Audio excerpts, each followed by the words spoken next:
सतगुर सच्चे पातशाह जी की साजी निबाजी परम पूजनी गुरु प्यारी साध संगत जीओ, आओ सारे फतेह की सांझ करिए। वाहिगुरु जी का खालसा वाहिगुरु जी की फतेह।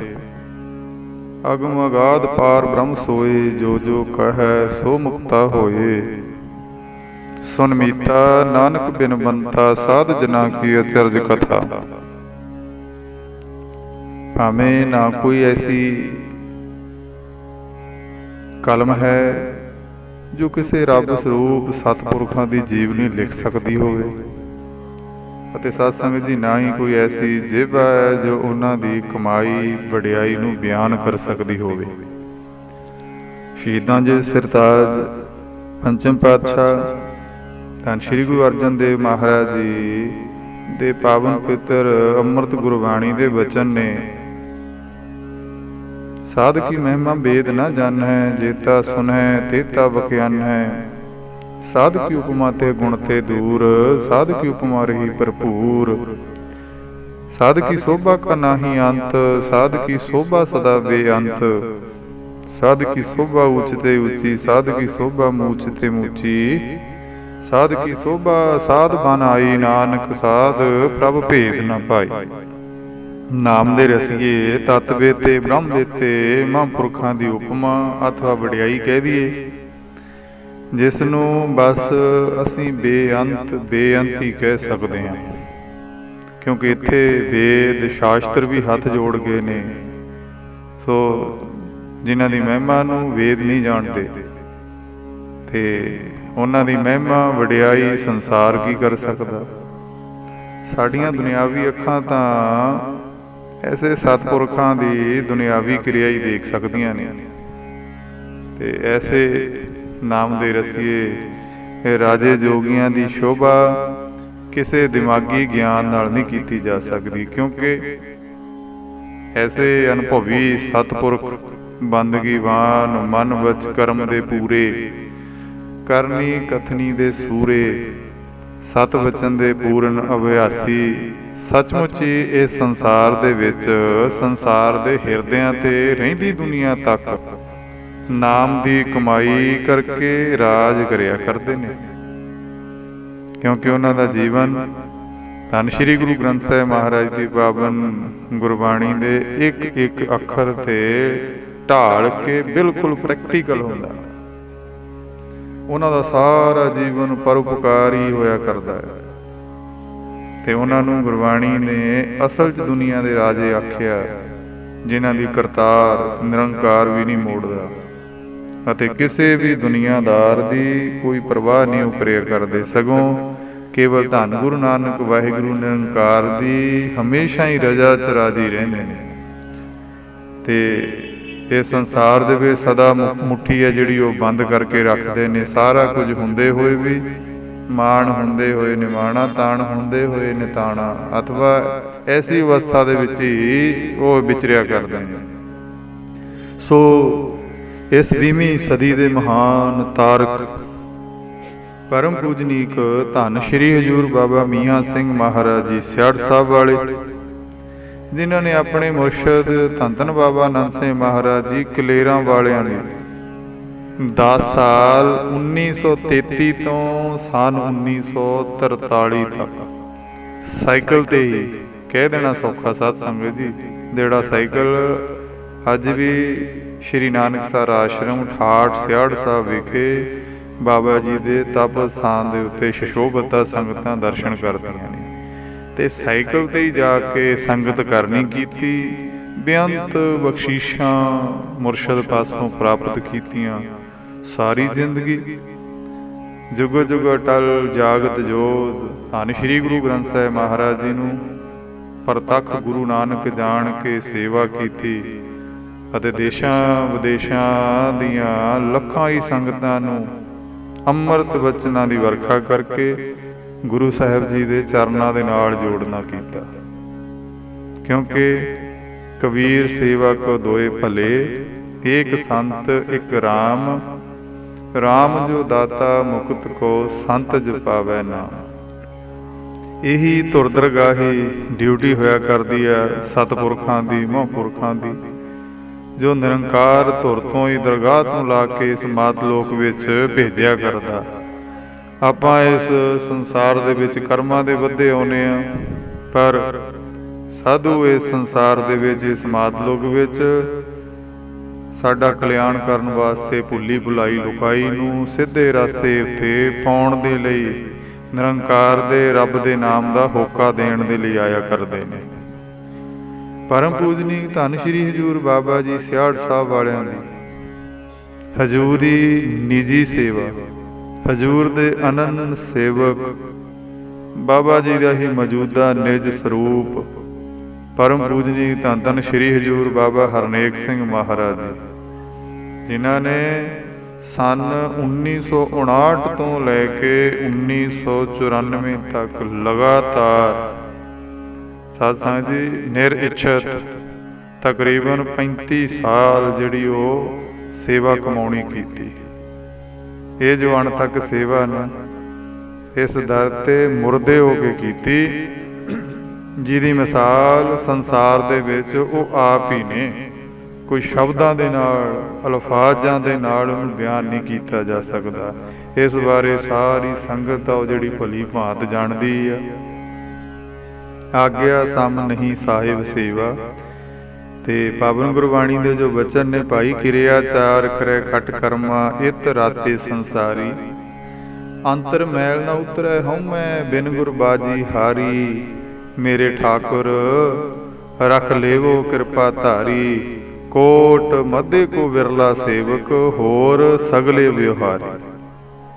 ਤੇ ਅਸੀਂ ਆਪਣੀ ਤੁੱਛ ਜਿਹੀ ਬੁੱਧੀ ਦੇ ਨਾਲ ਅੰਦਾਜ਼ਾ ਵੀ ਨਹੀਂ ਲਾ ਸਕਦੇ ਕਿ ਉਹਨਾਂ ਦੀ ਕਿੰਨੇ ਕੁ ਜਨਮਾਂ ਦੀ ਪ੍ਰੀਤ ਚੱਲੀ ਆਉਂਦੀ ਸੀ, ਕਿਉਂਕਿ ਇੰਨੀ ਵੱਡੀ ਸੇਵਾ ਪੂਰਬਲੀ ਪ੍ਰੀਤ ਤੋਂ ਬਿਨਾਂ ਨਿਭ ਨਹੀਂ ਹੋ ਸਕਦੀ।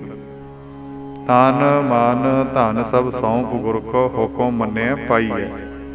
ਤਨ ਮਨ ਅਰਪਣ ਕਰਨ ਦੀ ਨਿਸ਼ਾਨੀ ਜਦੋਂ ਆਪਣੀ ਇੱਛਾ, ਆਪਣੀ ਸਿਆਣਪ ਸਭ ਮੁਰਸ਼ਿਦ ਨੂੰ ਹੀ ਅਰਪਿਤ ਕਰ ਦੇਣਾ। ਬਸ ਮੇਰਾ ਮੁਝਮੇ ਕਿਛ ਨਹੀਂ, ਜੋ ਕਿਛ ਹੈ ਸੋ ਤੇਰਾ। ਸੋ ਆਓ ਸਾਧ ਸੰਗਤ ਜੀ, ਅੱਜ ਆਪਾਂ ਉਸ ਮਹਾਨ ਸੇਵਾ ਦੇ ਪੁੰਜ ਧੰਨ ਸ਼੍ਰੀ ਹਜ਼ੂਰ ਬਾਬਾ ਜੀ ਸਿਆੜ ਸਾਹਿਬ ਵਾਲਿਆਂ ਦੇ ਮੌਜੂਦਾ ਨਿਜ ਸਰੂਪ ਧੰਨ ਧੰਨ ਸ਼੍ਰੀ ਹਜ਼ੂਰ ਬਾਬਾ ਹਰਨੇਕ ਸਿੰਘ ਮਹਾਰਾਜ ਜੀ ਸਿਆੜ ਸਾਹਿਬ ਵਾਲੇ, ਤਿਨਾਂ ਦੀ ਸੰਖੇਪ ਜੀਵਨੀ ਬਾਰੇ ਰਲ ਮਿਲ ਕਰਕੇ ਵਿਚਾਰ ਕਰਾਂਗੇ। ਮਹਾਰਾਜ ਜੀ ਆਪ ਹੀ ਦਾਸ ਨੂੰ ਸਮਤ ਬਖਸ਼ਣ ਅਤੇ ਸਰਬ ਸੰਗਤ ਨੇ ਰਲ ਕੇ ਅਸੀਸ ਬਖਸ਼ਿਸ਼ ਕਰਨੀ ਜੀ। ਧੰਨ ਸ਼੍ਰੀ ਹਜ਼ੂਰ ਬਾਬਾ ਜੀ ਦੇ ਪਰਮ ਪ੍ਰੀਤਵਾਨ ਮਜਨੂ ਅਨੰਨ ਸੇਵਕ ਸਿਦਕੀ ਨੇਕ ਨੀਅਤ ਸਤਵਚਨ ਜੀ ਦੇ ਅਭਿਆਸੀ ਧੰਨ ਸ਼੍ਰੀ ਹਜ਼ੂਰ ਬਾਬਾ ਹਰਨੇਕ ਸਿੰਘ ਮਹਾਰਾਜ ਜੀ ਦਾ ਜਿਹੜਾ ਜਨਮ ਸਤਿਕਾਰਯੋਗ ਪਿਤਾ ਸਰਦਾਰ ਸੁਦਾਗਰ ਸਿੰਘ ਜੀ ਗਰੇਵਾਲ ਤਿਨਾਂ ਦੇ ਗ੍ਰਹਿ ਵਿਖੇ ਅਤ ਸਤਿਕਾਰਯੋਗ ਮਾਤਾ ਸ਼ਾਮ ਕੌਰ ਜੀ ਦੀ ਕੁੱਖੋਂ 13 ਅੱਸੂ ਸੰਨ 1937 ਨੂੰ ਚੱਕ ਨੰਬਰ 31 ਸਰਗੋਧਾ ਪੱਛਮੀ ਪੰਜਾਬ ਵਿਖੇ ਹੋਇਆ। ਤੇ ਸੰਗਤ ਜਾਣਦੀ ਹੈ ਜਿਹੜਾ ਕਿ ਹੁਣ ਪੱਛਮੀ ਪੰਜਾਬ ਆਏ ਪਾਕਿਸਤਾਨ ਦੇ ਵਿੱਚ ਸਤਿਕਾਰਯੋਗ ਮਾਤਾ ਪਿਤਾ ਜੀ ਨੂੰ ਸਾਡਾ ਬਾਰੰਬਾਰ ਪ੍ਰਣਾਮ ਹੈ, ਨਮਸਕਾਰਾਂ ਨੇ, ਕਿਉਂਕਿ ਗੁਰੂ ਸਾਹਿਬ ਜੀ ਦੀ ਅੰਮ੍ਰਿਤ ਗੁਰਬਾਣੀ ਨੇ ਵੀ ਧੰਨ ਜਨਨੀ ਜਨ ਜਾਇਆ ਧੰਨ ਪਿਤਾ ਪ੍ਰਧਾਨ ਦੇ ਕਥਨ ਦੇ ਅਨੁਸਾਰ ਐਸੇ ਸਤਿਪੁਰਖਾਂ ਦੇ ਮਾਤਾ ਪਿਤਾ ਨੂੰ ਧੰਨ ਧੰਨ ਆਖ ਕੇ ਸਿਰੋਪਾਉ ਬਖਸ਼ਿਆ। ਤੇ ਆਪ ਜੀ ਦੇ ਦਾਦਾ ਜੀ ਸਰਦਾਰ ਕੇਰ ਸਿੰਘ ਜੀ ਉਸ ਸਮੇਂ ਆਪਣੇ ਪੁੱਤਰਾਂ ਦੇ ਨਾਲ 12 ਵਸਾਉਣ ਦੇ ਲਈ ਉਧਰ ਪਾਕਿਸਤਾਨ 'ਚ ਪੱਛਮੀ ਪੰਜਾਬ 'ਚ ਗਏ ਹੋਏ ਸੀ। ਇਸ ਤਰ੍ਹਾਂ ਜਿੱਥੇ ਉੱਥੇ ਖੇਤੀਬਾੜੀ ਦਾ ਕੰਮ ਕਰਦੇ ਸੀ ਤੇ ਉੱਥੇ ਹੀ ਉਹਨਾਂ ਦਾ ਪਾਕਿਸਤਾਨ ਦੇ ਵਿੱਚ ਲਾਇਲਪੁਰ ਵਿਖੇ ਘੰਟਾ ਘਰ ਚੌਂਕ ਦੇ ਵਿੱਚ ਹੀ ਇੱਕ ਬਹੁਤ ਵੱਡਾ ਹੋਟਲ ਵੀ ਸੀ। ਤੇ ਆਜ਼ਾਦੀ ਤੋਂ ਪਹਿਲਾਂ ਬਾਬਾ ਜੀ ਨੇ ਜਿਹੜੀ ਪ੍ਰਾਇਮਰੀ ਦੀ ਪੜ੍ਹਾਈ ਹੈ, ਪ੍ਰਾਇਮਰੀ ਦੀ ਸਟੱਡੀ ਆ, ਉਹ ਸਰਗੋਧਾ ਵਿਖੇ ਹੀ ਪ੍ਰਾਪਤ ਕੀਤੀ। ਫਿਰ ਦੇਸ਼ ਆਜ਼ਾਦ ਹੋਇਆ ਸੰਨ 1947 ਦੇ ਵਿੱਚ ਤੇ ਦੇਸ਼ ਹਿੰਦੁਸਤਾਨ ਤੇ ਪਾਕਿਸਤਾਨ ਦੇ ਜਿਹੜੇ ਦੋ ਟੁਕੜੇ ਹੋ ਗਏ, ਦੋ ਕਰਕੇ ਉਹ ਵੰਡੇ ਗਏ। ਜਿਹੜਾ ਪੱਛਮੀ ਪੰਜਾਬ ਪਾਕਿਸਤਾਨ ਦੇ ਵਿੱਚ ਚਲਿਆ ਗਿਆ, ਉਸ ਸਮੇਂ ਬਹੁਤ ਜ਼ਿਆਦਾ ਉਥਲ ਪੁਥਲ ਹੋਈ, ਜਿਸ ਕਰਕੇ ਬਾਬਾ ਜੀ 1947 ਦੀ ਵੰਡ ਸਮੇਂ ਕਾਫਲੇ ਦੇ ਨਾਲ ਪਰਿਵਾਰ ਸਮੇਤ ਆਪਣੇ ਜੱਦੀ ਜਿਹੜਾ ਨਗਰ ਧਾਲੀਆਂ ਨੇੜੇ ਰਾਏਕੋਟ ਜ਼ਿਲ੍ਹਾ ਲੁਧਿਆਣਾ ਵਿਖੇ ਆ ਗਏ।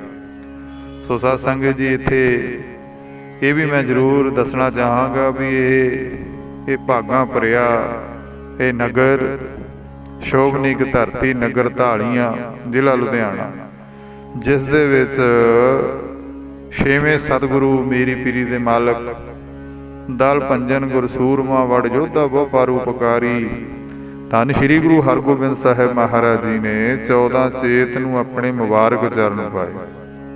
ਤੇ ਇਤਿਹਾਸ ਦੇ ਅਨੁਸਾਰ ਸੱਚੇ ਪਾਤਸ਼ਾਹ ਮਹਾਰਾਜ ਦੇ ਨਾਲ ਉਸ ਸਮੇਂ 3000 ਘੋੜ ਸਵਾਰ ਸੀ ਤੇ ਗੁਰੂ ਸਾਹਿਬ ਜੀ ਦੇ ਮਰਜੀ ਬੜੇ ਸਿੱਖ ਨਾਲ ਸੀ। ਜਿੱਥੇ ਗੁਰੂ ਸਾਹਿਬ ਜੀ ਵਿਰਾਜੇ ਤੇ ਉੱਥੇ ਉਸ ਸਮੇਂ ਬਹੁਤ ਸਾਰੇ ਕੈਂਬਾ ਦੇ ਦਰਖਤ ਸੀ, ਜਿਨ੍ਹਾਂ ਦੇ ਨਾਲ ਜਿਹੜੇ ਘੋੜੇ ਬੰਨੇ ਗਏ ਸੀ। ਇਸ ਨਗਰੀ ਵਿੱਚ ਹੀ ਮੀਰੀ ਪੀਰੀ ਦੇ ਪਾਤਸ਼ਾਹ ਜੀ ਨੇ 25 ਦਿਨ ਵਿਰਾਜਣਾ ਕੀਤਾ ਤੇ 25 ਦਿਨ ਵਿਰਾਜ ਕੇ ਨਗਰ ਤੇ ਬਹੁਤ ਬਖਸ਼ਿਸ਼ਾਂ ਕੀਤੀਆਂ। ਤੇ ਇਸ ਧਾਲੀਆਂ ਨਗਰ ਦੇ ਵਡਾਰੂਆਂ ਨੇ ਵੀ, ਸੰਗਤਾਂ ਨੇ ਗੁਰੂ ਸਾਹਿਬਾਂ ਦੀ ਰੱਜ ਰੱਜ ਕੇ ਬੇਅੰਤ ਸੇਵਾ ਕੀਤੀ ਤੇ ਗੁਰੂ ਸਾਹਿਬ ਜੀ ਦੀਆਂ ਉਸ ਵਕਤ ਖੁਸ਼ੀਆਂ ਪ੍ਰਾਪਤ ਕੀਤੀਆਂ। ਬੇਅੰਤ ਬਖਸ਼ਿਸ਼ਾਂ ਇਸ ਨਗਰ ਨੇ ਪ੍ਰਾਪਤ ਕੀਤੀਆਂ ਮੀਰੀ ਪੀਰੀ ਦੇ ਸਤਿਗੁਰਾਂ ਪਾਸੋਂ। ਤੇ ਅੱਜ ਵੀ ਸਦੀਆਂ ਬੀਤਣ ਤੋਂ ਬਾਅਦ ਉਹ ਜਿਹੜਾ ਕੈਂਬਾ ਦੇ ਦਰਖਤ ਨੇ ਹਰੇ ਭਰੇ, ਉਹ ਉਸੇ ਤਰ੍ਹਾਂ ਖੜੇ ਗਵਾਹੀ ਭਰ ਰਹੇ ਨੇ। ਜਿੱਥੇ ਗੁਰੂ ਸਾਹਿਬ ਜੀ ਵਿਰਾਜੇ ਸੀ, ਉੱਥੇ ਨਗਰ ਧਾਲੀਆਂ ਵਿੱਚ ਗੁਰਦੁਆਰਾ ਕੈਂਬਾ ਸਾਹਿਬ ਪਾਤਸ਼ਾਹੀ 6ਵੀਂ ਦੀ ਆਲੀਸ਼ਾਨ ਇਮਾਰਤ ਹੈ ਤੇ ਸਰੋਵਰ ਵੀ ਬਣਾਇਆ ਹੋਇਆ, ਜਿੱਥੇ ਸੰਗਤਾਂ ਹਰ ਰੋਜ਼ ਬੇਅੰਤ ਇਸ ਇਤਿਹਾਸਕ ਗੁਰੂ ਘਰ ਵਿਖੇ ਨਕਮਸਤਕ ਹੁੰਦੀਆਂ ਨੇ।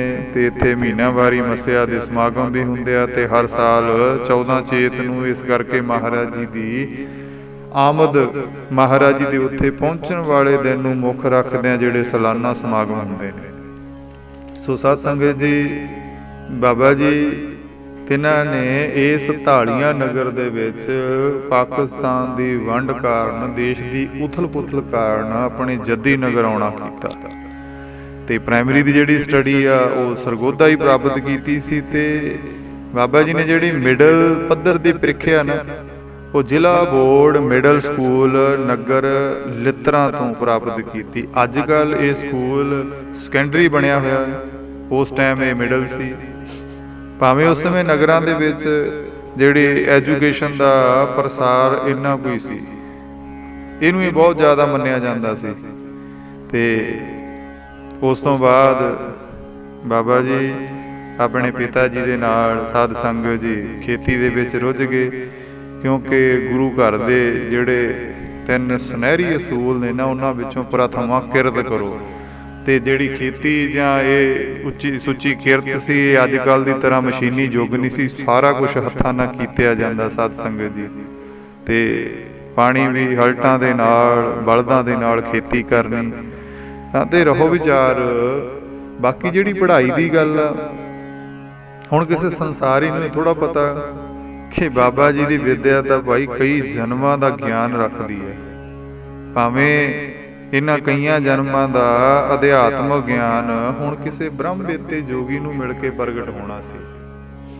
ਇਹ ਅਧਿਆਤਮਕ ਗਿਆਨ ਐਵੇਂ ਨਹੀਂ ਹੁੰਦਾ। ਇਸ ਅਧਿਆਤਮਕ ਗਿਆਨ ਨੂੰ ਪ੍ਰਾਪਤ ਕਰਨ ਲਈ ਤਾਂ ਜਨਮਾਂ ਦੀ ਬੰਦਗੀ ਤਪੱਸਿਆ ਹੋਇਆ ਕਰਦੀ ਆ, ਤਾਦੇ ਪ੍ਰਗਟ ਹੁੰਦਾ।